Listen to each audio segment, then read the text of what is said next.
मेरा नाम सतीश है। मैं एक इंजीनियर हूँ और मेरी अभी एक नौकरी भी लगी है। नौकरी लगते ही घर वालों को अब मेरी शादी की जल्दी हो गई है। मेरे मना करने पर भी वो रिश्ता देख रहे हैं। मम्मी के कोई पहचान वाले से एक रिश्ता आया। मम्मी को रिश्ता बहुत अच्छा लग रहा था। लड़की भी अच्छी थी। तस्वीर मम्मी ने मुझे दिखाई।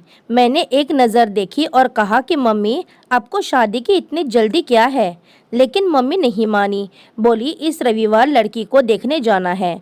मुझे पता था मम्मी नहीं मानेगी, इसलिए मैंने ज़्यादा मना नहीं किया। हम लोग सुबह 11 बजे लड़की वालों के घर पहुंच गए। हमारे ही शहर में वो रहते थे।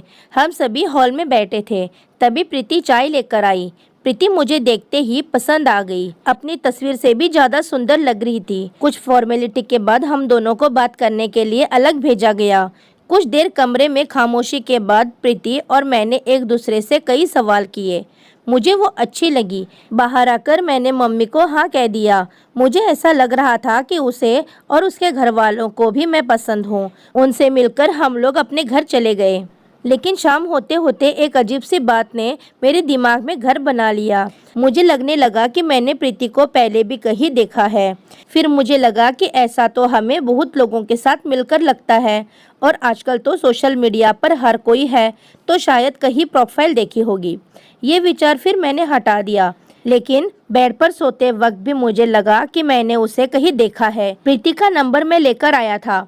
रात में ही मैंने उसे फोन किया। पहले थोड़ी बातें की, फिर उससे पूछा कि तुम दिल्ली से पढ़ी हो क्या? क्योंकि मैंने अपनी पढ़ाई दिल्ली से की है, इसलिए मुझे लगा कि वो भी कहीं दिल्ली से तो नहीं पढ़ी। उसने मना कर दिया। बोली, नहीं, दिल्ली कभी कभी ही जाती हूँ। बात देखी जाए तो बहुत छोटी थी, लेकिन मुझे अब वो खटक रही थी। मुझे कुछ याद नहीं था, लेकिन ऐसा लग रहा था कि पता नहीं क्या, पर मैं बस जानना चाहता था कि मैंने उसे कहाँ देखा है। प्रीति से एक दो बार और मिलने पर मुझे यकीन सा होने लगा कि मैंने उसे ज़रूर इससे पहले कहीं देखा है। मैंने प्रीति से बहुत सवाल किए। उससे पूछा कि क्या वो मुझसे पहले किसी से प्यार करती थी या उसका कोई बॉयफ्रेंड था। प्रीति ने मना किया। कहा, फ्रेंड थे, लेकिन बॉयफ्रेंड नहीं था। प्रीति सुंदर थी। अब मुझे ये लगने लगा कि वो मुझसे झूठ बोल रही है। मैं उससे मिलता और बातें भी करता था, लेकिन अभी भी वही सवाल था कि मैंने उसे कहाँ देखा है। फिर मैंने अपने दोस्तों को सभी को प्रीति की तस्वीर दिखाई, ये कहकर कि मेरी शादी होने वाली है। मैं ये भी सोच रहा था कि शायद किसी और ने भी प्रीति को देखा हो, कि वो सभी मेरे साथ ही पड़े हैं, लेकिन किसी ने कुछ नहीं कहा। बहुत दिनों की इस परेशानी को मैंने हल करना चाहा। मैंने सोचा, चाहे जो हो, अब मैं उससे सीधे बात करूंगा। आखिरकार जब मैं प्रीति से मिला तब मैंने प्रीति को डायरेक्ट ही बोला। कहा कि प्रीति, मेरी मेमोरी इतनी अच्छी नहीं है, लेकिन मुझे ये बात परेशान कर रही है कि मैंने तुम्हें कहीं देखा है, किसी पार्टी में या कहीं और। इतने दिनों से एक ही सवाल और मेरे बर्ताव से शायद वो भी परेशान थी। उसने कहा कि जब से आप मिले यही कह रहे हैं। मैंने आपको सब कुछ बता भी दिया था। और आप कहना क्या चाहते हैं? कहाँ देखा है आपने मुझे? आप खुल के बताएं, क्या बोलना चाहते हैं? आपको मुझ पर भरोसा नहीं है तो आप मुझसे शादी मत कीजिए। इतना कहकर वो उठकर चली गई। एक तरफ मेरी मम्मी शादी की तैयारी कर रही थी, दूसरी तरफ हमारा झगड़ा हो रहा था। अब मैं सोच रहा था कि शायद हमारा कुछ नहीं होगा। अब 2 से 3 दिन हो गए, प्रीति का कॉल नहीं आया। मैंने भी उसे नहीं लगाया। मुझे समझ नहीं आ रहा था कि मैं इस बात से इतना परेशान क्यों हो रहा हूँ।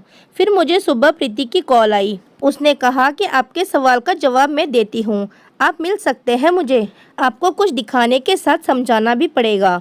मैं प्रीति से मिलने गया। उसने कहा कि अभी मैं कुछ दिखाने वाली हूँ, उससे आपको याद आ जाएगा कि आपने मुझे कहाँ देखा है। इतना बोलकर उसने अपने बैग से मोबाइल निकाला और उसमें एक वीडियो क्लिप दिखाई। वीडियो में मैं था। जब मैं कॉलेज के लास्ट ईयर में था तब एक रेस्टोरेंट में 4 से 5 लड़कियां बेवजह मेरी टेबल पर आ गई थी। मुझे कहने लगी कि मैं उनकी फ़ोटो ले रहा हूँ। मैंने बोला नहीं, और फिर उनसे मेरी बहस हो गई।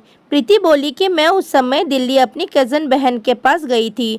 वो सोशल मीडिया पर प्रैंक वीडियो अपलोड करती थी। उस समय मोबाइल मेरे हाथ में था और मैं वीडियो बना रही थी। तुम्हारे बाल उस समय बड़े थे और करीब 3 साल पुरानी बात हो गई, इसलिए मैं तुम्हें पहचान नहीं पाई। वो प्रैंक था, वहाँ सब जानते थे, रेस्टोरेंट वाले भी। वीडियो खत्म होते ही हम तुम्हें सॉरी भी बोलते, लेकिन तुम तो बहुत डर गए थे। तुम्हारी तो बोलती ही बंद हो गई थी और तुम उठकर चले गए थे। तुम्हें लगा ये सब सच था। तुम बहुत ही सीधे हो, तुम्हारे साथ कभी ऐसा नहीं हुआ होगा, इसलिए शायद तुम्हें वो बातें अभी तक याद है। हमें वीडियो थोड़ा लंबा चाहिए था और कुछ मिनट में हम तुम्हें बता ही देते, लेकिन हमें भी नहीं पता था कि तुम इतने घबरा जाओगे। उस दिन हमें भी लगा कि हमने सही नहीं किया, हमारी वजह से तुम कितने घबरा गए थे। अब दीदी इस तरह का कुछ करने से पहले अब स्पेशल ध्यान रखती है कि कोई इतना परेशान ना हो जाए।